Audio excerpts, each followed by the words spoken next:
अयोध्या का राम मंदिर इन दिनों देश भर में चर्चा का विषय बना हुआ है। मुद्दा मंदिर के अंदर से चढ़ावे में आई नकदी और जेवरात की चोरी का है।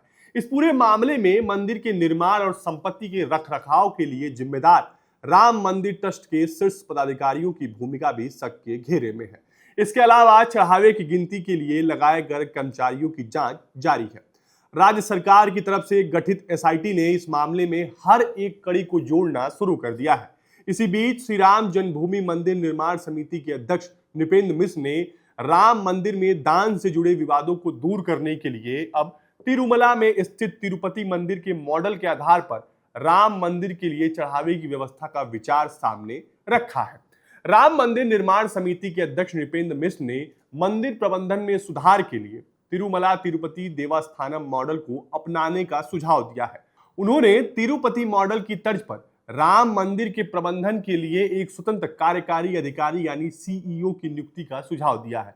नृपेंद्र मिश्रा ने एक इंटरव्यू में बताया कि तिरुपति में कमिश्नर रैंक का एक सीईओ नियुक्त होता है, जो कि आईएएस स्तर का प्रशासनिक अधिकारी होता है। या सीईओ आमतौर पर 5 से 7 साल तक वहां रहकर पूरा कामकाज संभालता है। उन्होंने कहा कि राम मंदिर के लिए नियुक्त होने वाला सीईओ के पास उत्तर प्रदेश में काम करने का अनुभव होना चाहिए, ताकि वह अयोध्या और राज्य की व्यवस्था को ठीक से समझ सके। नृपेंद्र मिश्र ने यह भी कहा कि भक्तों द्वारा दिए गए दान की एक एक पाई का हिसाब पारदर्शी होना चाहिए और हर दिन के दान की गिनती अगले ही दिन की जानी चाहिए, ताकि लोग उसे देख सकें। तिरुपति देवस्थानम अपने बड़े वित्तीय प्रबंधन के लिए जाना जाता है, जहां हाल ही में 11 महीने के भीतर 918.6 करोड़ रुपए का दान रिकॉर्ड प्राप्त हुआ है। तिरुमला तिरुपति आंध्र प्रदेश में स्थित यह मंदिर शेषाचलम पर्वत श्रृंखला की 7वीं चोटी वेंकात्रादि पर बसा हुआ है। यह एक पहाड़ी शहर है जो समुद्र तल से लगभग 1 किलोमीटर की ऊंचाई पर स्थित और 10 वर्ग मील से ज्यादा के जंगल के इलाके में फैला हुआ है।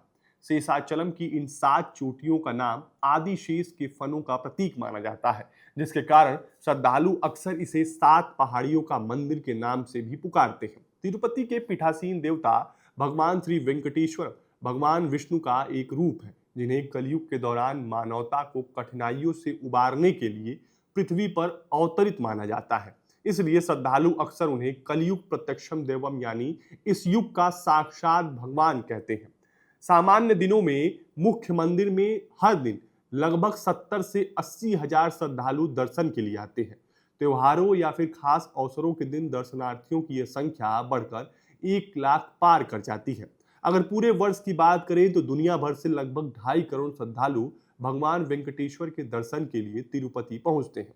इतनी जबरदस्त भीड़ के प्रबंधन, दर्शन व्यवस्था और मुख्य श्री वेंकटेश्वर मंदिर के साथ साथ 11 अन्य मंदिरों के प्रशासन को सुचारू रूप से चलाने के लिए टीटीडी में लगभग 14,000 कर्मचारी काम करते हैं।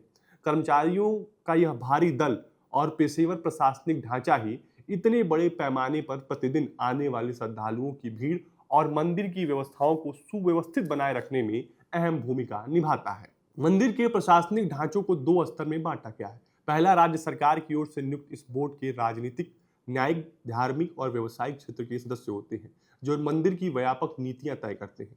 दूसरा, मंदिर का रोजमर्रा का कामकाज एक कमिश्नर रैंक के सेवारत आईएएस अधिकारी द्वारा संभाला जाता है, जिसे एग्जीक्यूटिव ऑफिसर यानी ईओ कहते हैं। वह वित्त, सुरक्षा और तीर्थयात्रियों के कल्याण की देखरेख करता है और ट्रस्ट बोर्ड के सदस्य सचिव के रूप में भी कार्य करता है।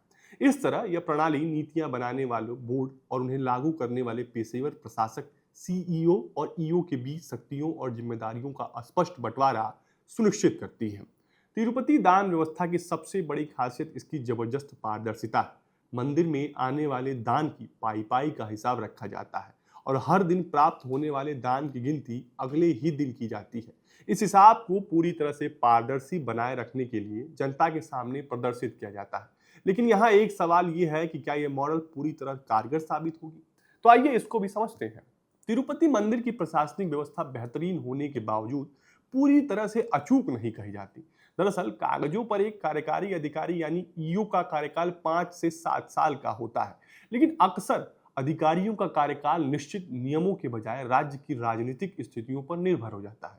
कई बार इस पद पर बहुत जल्दी बदलाव देखे गए हैं। उदाहरण के लिए हाल ही में टीटीडी में 1 साल के भीतर ही 3 अलग-अलग कार्यकारी अधिकारी बदले गए हैं। नौकरशाही की व्यवस्था चाहे कितनी भी अच्छी तरह से डिजाइन की गई हो, वह ऐसे बड़े और अहम संस्थान को राजनीतिक उथल-पुथल से पूरी तरह नहीं बचा सकती। हाल ही में हुए लड्डू विवाद के दौरान जिस तरीके से तूफान की तरह अधिकारियों का तबादला किया गया, वह इसका स्पष्ट उदाहरण बना है। इन कमियों के बावजूद इस व्यवस्था की सबसे बड़ी सफलता यह है कि नीतियां तय करने वाली ट्रस्ट बोर्ड और उन्हें जमीनी स्तर पर लागू करने वाले पेशेवर प्रशासकों के बीच एक वास्तविक और स्पष्ट बंटवारा सुनिश्चित करती है।